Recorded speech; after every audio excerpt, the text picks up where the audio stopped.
அது இட்லி. எப்பா இட்லி போட்ட ஏசமான எவ்வளவு பெரிய பூகம் வந்தாலும் சரிடா, நீ ஒரு ஆள் எஸ்கேப் ஆயிருப்பா. வெல்கம் டு ஐரெக்ஷன் சேனல். எங்களோட வீடியோஸ் உங்களுக்கு பிடிச்சிருந்ததுன்னா லைக் பண்ணுங்க, கமெண்ட் பண்ணுங்க, ஷேர் பண்ணுங்க, மறக்காம சப்ஸ்கிரைப் பண்ணுங்க. ஓகே, இப்போ என்ன வீடியோ பார்க்க போறோம்னா விஜய் பாண்டிச்சேரியில பேசின அந்த ஸ்பீச் வீடியோ தான் பார்க்க போறோம். பார்க்கலாம்.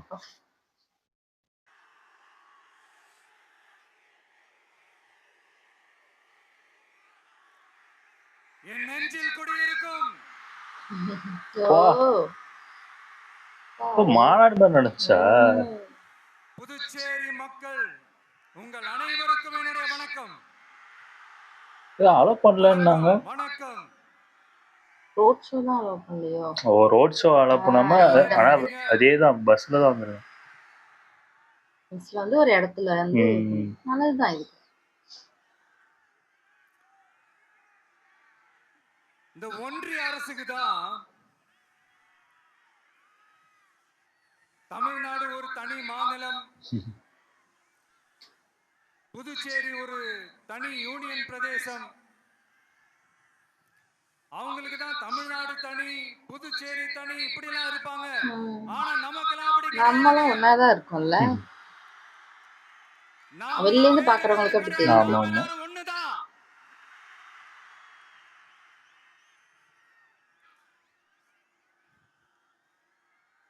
தமிழ்நாடும் புதுச்சேரியும் தனித்தனியாக இருந்தாலும் நாம் எல்லாரும் ஒண்ணுதான், நாம் எல்லாரும் சொந்தம் தான்.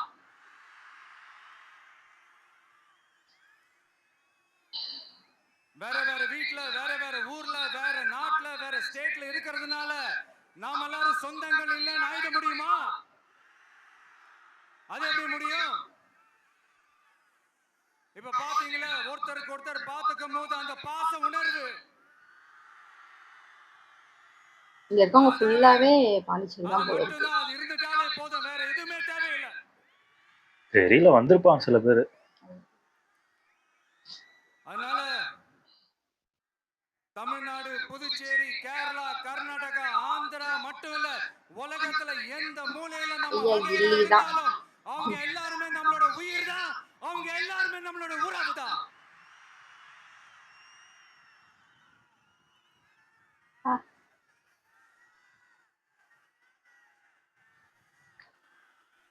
புதுச்சேரினாலே உடனே ஞாபகத்துக்கு வர்றது மணக்குள விநாயகர்,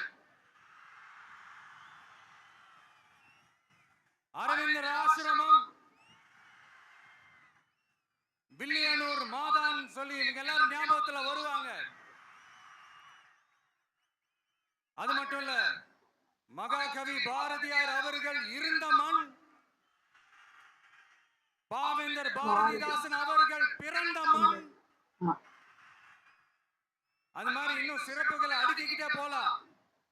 ஆனா அரசியல்னு வந்துட்டா ஒரு முக்கியமான விஷயத்தை பத்தி நம்ம சொல்லியே ஆகணும்.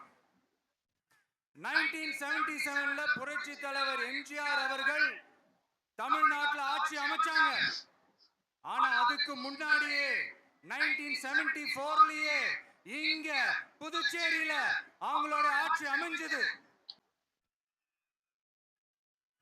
அதனாலதான் அப்பவே சொன்னாங்க, நமக்காக வந்தவர் எம்ஜிஆர், அவரை தமிழ்நாட்டுல மிஸ் பண்ணிடாதீங்கன்னு நமக்கு அலர்ட் பண்ணதே புதுச்சேரி தான். அப்படிப்பட்ட புதுச்சேரி நம்மளால மறக்க முடியுமா? அது மட்டும் இல்ல, இங்க இருக்கிற மக்கள் தமிழ்நாடு மாதிரியே புதுச்சேரி மக்களும் என்னை கிட்டத்தட்ட ஒரு 30 வருஷமா என்ன தாங்கி பிடிச்சுக்கிட்டு இருக்கிறீங்க.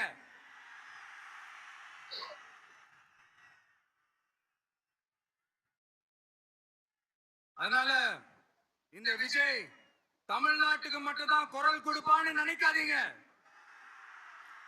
அப்படி பண்ணாத தவறு, புதுச்சேரி மக்களுக்கும் சேர்த்து தான் குரல் கொடுப்பான். அது என்னுடைய கடமையும் கூட. அதனாலதான் இங்க நீங்க ஃபேஸ் பண்ற பிரச்சனைகளை பத்தி இன்னைக்கு நான் பேசுறதுக்காக வந்திருக்கிறேன். அது மட்டும் இல்ல, இந்த புதுச்சேரி கவர்மெண்ட்டை பத்தி நாம சொல்லியே ஆகணும். இது டெஃபினட்டா தமிழ்நாட்டுல இருக்கிற மாதிரி நம்ம திமுக கவர்மெண்ட் மாதிரி கிடையவே கிடையாது. ஏன்னா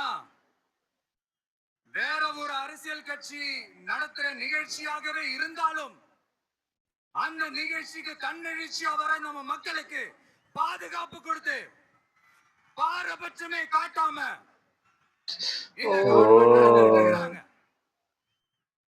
அப்படிப்பட்ட இந்த புதுச்சேரி கவர்மெண்ட்டுக்கும் நம்ம புதுச்சேரி சிஎம் சார் அவர்களுக்கும் அப்பா போலீஸ்லாம் இந்த இங்க நேரத்துல நிக்கிறாங்க. என்னுடைய மனப்பூர்வமான நன்றிகளை தெரிவிச்சுக்கிறேன். இது மாதிரி போட்டிருக்காங்க, பேரிகேட் மாதிரி சுத்தி போட்டு. நிக்கிறாங்க போல இருக்கு. இத பார்த்தாவது தமிழ்நாட்டுல இருக்கிற அந்த திமுக கவர்மெண்ட் நல்லா இருக்கும். இதை நான் எதிர்பார்க்கலாம்ப்பா. அதை பத்தியா பேரிகேட் போட்டிருக்காங்க, இந்த மாதிரி போட்டிருக்கணும். கண்டுக்க மாட்டாங்க. பரவாயில்ல, வரப்போற எலெக்ஷன்ல 100% கத்துக்குவாங்க. அத நம்ம மக்கள் பாத்துக்குவாங்க. ஆமா இந்த மாதிரி கேப் விட்டு பண்ணிருக்கணும். ம். புரியுது.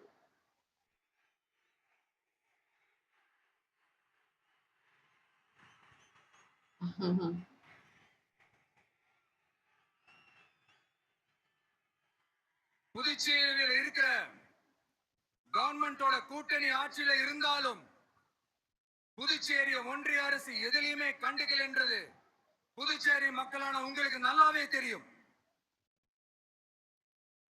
மாநில அந்தஸ்து கோரிக்கையை மட்டுமா கண்டுக்கல, இங்க வளர்ச்சி ஏற்படவும் துணை நிக்கவே இல்லைன்னு கேள்விப்படுறோம். இந்த புதுச்சேரிக்கு இன்னும் மாநில அந்தஸ்து கொடுக்கல. மாநில அந்தஸ்து வேணும்னு கேட்டு பல முறை சட்டசபையில தீர்மானம் போட்டு ஒன்றிய அரசுக்கு அனுப்பி வச்சுக்கிட்டே இருக்கிறாங்க. இந்த வருஷம் கூட மார்ச் மாசம் 27ஆம் தேதி 2025 அன்னைக்கு ஒரு தீர்மானம் போட்டாங்க. அது மாநில அந்தஸ்து வேணும்னு கேட்டு ஒன்றிய அரசுக்கு அனுப்புற 16வது தீர்மானம். புதுச்சேரி காரைக்கால் பகுதிகளில் மூடப்பட்ட 5 மில்கள், பல்வேறு தொழிற்சாலைகளை மீண்டும் திறக்கிறதுக்கு இதுவரைக்கும் ஒரு துரும்ப கூட கிள்ளி போடல. பல்லாயிரக்கணக்கான இளைஞர்களோட வேலை வாய்ப்புக்காக எதையுமே செய்யல. இங்க ஒரு ஐடி கம்பெனி உருவாகணும்ன்றது எண்ணமே இல்ல. அத பத்தி யார் பேசினாலும் அது அவங்க காதல விழவே விழல. இங்க ஒரு அமைச்சர் ஊழல் குற்றச்சாட்டுல பதவி விட்டு தீக்கப்பட்டு அந்த இடத்துக்கு இன்னொருத்தரை நியமிச்சு 200 நாள் ஆச்சு. இன்னும் அவருக்கு ஒரு இலாக்காவை தரல. இந்த செயல் சிறுபான்மை மக்களை அவமானப்படுத்துறதுன்னு அந்த மக்களே சொல்றாங்க. புதுச்சேரியோட முக்கிய அங்கமாக இருக்கிற காரைக்கால், மாகே, ஏனாம் பகுதிகளில் எல்லாம் முன்னேற்றமே இல்லைன்னு அந்த பகுதி மக்கள் சொல்லிக்கிட்டே இருக்கிறாங்க. குறிப்பா காவிரியோட கடைமடை பகுதியான காரைக்காலை மொத்தமா கைவிட்ட மாதிரி தான் இருக்குது. இது எல்லாமே முன்னேற்றம் அடையணும். டூரிஸ்ட் பிளேஸ் ஆன புதுச்சேரியில போதுமான அளவு பார்க்கிங் வசதி இல்ல, போதுமான அளவு கழிப்பறை வசதி இல்ல. இதெல்லாமே மேம்படுத்தணும். புதுச்சேரி கடலூர் மார்க்கமான ரயில் திட்டம் வேணும்ங்கிறது நீண்ட கால கோரிக்கை. புதுச்சேரி மக்களுக்கு ஒன்னே ஒண்ணுதான் சொல்லணும், இந்த திமுகவை நம்பாதீங்க. அவங்களுக்கு உங்களை நம்ப வச்சு ஏமாத்துறது தான் அவங்க வேலையே. நான் சொன்ன பல கோரிக்கைகளை எல்லாம் தீர்த்து வைக்கிறதுக்கு நம்ம புதுச்சேரி கவர்மெண்ட்டுக்கும் அதோட மக்கள் திட்டங்களுக்கும் ரொம்ப அக்கறையா உண்மையா துணை நிக்கிறோம். தமிழ்நாட்டை ஒதுக்குற மாதிரி புதுச்சேரியும் ஒதுக்க கூடாதுன்னு நாங்க கேட்டுக்கிறோம். கிட்டத்தட்ட 20 லட்சம் பேர் வாழ்ற யூனியன் பிரதேசமான புதுச்சேரி மத்திய நிதி குழுவில் இடம்பெறவில்லை. அதனால் மாநிலங்களுக்கான நிதி பகிர்தல் அடிப்படையிலும் யூனியன் பிரதேசங்களுக்கான நிதி பகிர்தல் அடிப்படையிலும் புதுச்சேரிக்கு நிதி ஒதுக்கப்படுவதில்லை. அதனால ஒவ்வொரு ஆண்டும் புதுச்சேரிக்கு தோராயமாகவே மத்திய அரசு நிதியை விடுவிக்கிறது. அந்த நிதியும் அரசு ஊழியர்களின் சம்பளம், ஓய்வூதிய தொகை உள்ளிட்ட திட்ட செலவுகளுக்கே சென்று விடுவதால் மீத தேவைக்கு வெளிச்சந்தையில் கடன் பத்திரங்களை கடன் வாங்குகிறது புதுச்சேரி. இந்த நிலைமை மாறணும்னா ஒரே வழி, மாநில அந்தஸ்து நம்ம புதுச்சேரி மக்களோட பல்லாண்டு கால கோரிக்கை. புதுச்சேரிக்கு போதுமான நிதி வரத்து பெரிய இல்லாததால இடமெல்லாம் இருக்கு. வெளியே கடன் வாங்க வேண்டியதா இருக்கு. புதுச்சேரியோட கடனை குறைச்சு தற்சார்பு பொருளாதாரத்தை வளர்த்தெடுக்க திட்டங்கள் வகுக்கப்பட வேண்டும். மாநில அந்தஸ்து வாங்கினா மட்டும் போதாது இல்லையா, தொழில் வளர்ச்சியும் தேவையாச்சே. புதுச்சேரி தென்னிந்தியாவின் முன்னணி இண்டஸ்ட்ரியல் ஹப்பாக மாற்ற எல்லா முயற்சிகளும் எடுக்க வேண்டும். இந்திய அளவில் ரேஷன் கடைகளே இல்லாத மாநிலம் புதுச்சேரி தான். ஆமா. ஏழை எளிய மக்களுக்கு வாழ்வாதாரமே ரேஷன் கடைகள் தான். மற்ற மாநிலங்கள்ல இருக்கிற மாதிரி இங்கேயும் அரிசி, சர்க்கரை, பருப்பு, கோதுமை, எண்ணெய்னு அனைத்து பொருட்களும் வழங்கும் முறை சீராக்கப்பட வேண்டும். கடைசியா மீன் பிடிக்க செல்லும் காரைக்கால் மீனவர்களை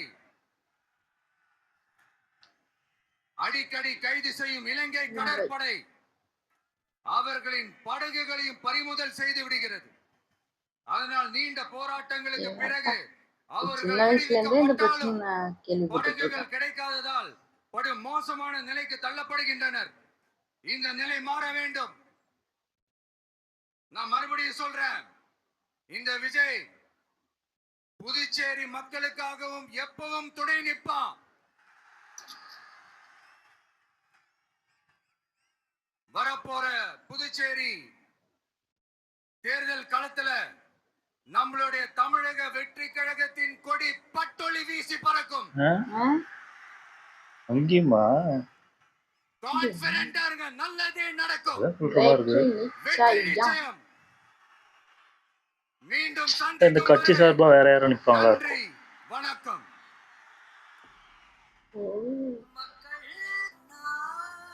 நல்லா இருந்துச்சு. ஆனா சொல்றத பார்த்தா அங்கேயும் ஒரு சார்பா யாராவது நிப்பாங்க, அந்த கட்சிக்கு சார்பா நிப்பாங்க, டிவிக்கு கட்சி சார்பா இருக்கும் போல இருக்கு, நமக்கு தெரியலையே, அதை தெரியல பத்தி என்ன. தெரியல. ஆமா அவர் சொன்னது அந்த ரேஷன் கடை இல்ல, ஆமா அங்க கிடையாது, நானும் கேள்விப்பட்டிருக்கேன். கேள்விப்பட்டிருக்கேன். நானுமே அங்க ரேஷனே கிடையாது. அவங்க அங்க நான் கொஞ்சம் நல்லா இருக்கிறவங்க எல்லாம் பிரச்சனை கிடையாது. ஆமா ரொம்ப அடிமட்டத்துல இருக்கவங்களுக்கு எல்லாம் ரொம்ப பிரச்சனை தான்.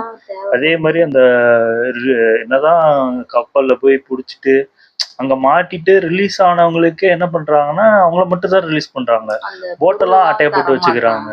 அப்புறம் திருப்பி அவங்க வந்துமே அவங்க என்ன பண்ணுவாங்க, அந்த போட்டை திரும்பி இது பண்றது, அதுக்கு ஒரு தட்டுப்பாடாயிருது. அவ்வளவு பெரிய மாநிலமா இருக்கு தமிழ்நாட்டுக்கே இந்த நிலைமை. அப்ப அவங்கள குட்டி குட்டி சுத்தமா கண்டுக்க மாட்டாங்க, குரலே கொடுக்க மாட்டாங்க. அதாவது தமிழ்நாடு அதாவது சொல்றல, இந்தியா அதாவது மத்த இதை தாண்டி வேற எங்கேயாவது பிடிச்சாங்கன்னா அது இந்தியா, இங்க பிடிச்சாங்கன்னா தமிழ்நாடு, அப்படி பிரிச்சிடுறாங்க. ஆமா உண்மைதான். நம்ம பாண்டிச்சேரினா நம்ம அது ஒரு தனியாவே நம்ம பார்க்க மாட்டோம். ஆனா வேற வேற மேபி மத்த ஸ்டேட்ல இருக்கவங்களுக்கு இது தனியா அது தனியா தான் பார்ப்பாங்க. நம்மளுக்கு தெரியல அது, நம்ம அங்க தாண்டி தாண்டி போறதுனால தெரியல. தனியா அது காரைக்கால் பாண்டிச்சேரி நம்ம சொந்தக்காரங்களும் அங்க நிறைய பேர் இருக்காங்க, இங்கேயும் நிறைய பேர் வாழ்றாங்க, அதெல்லாம் தெரிய மாட்டாங்க.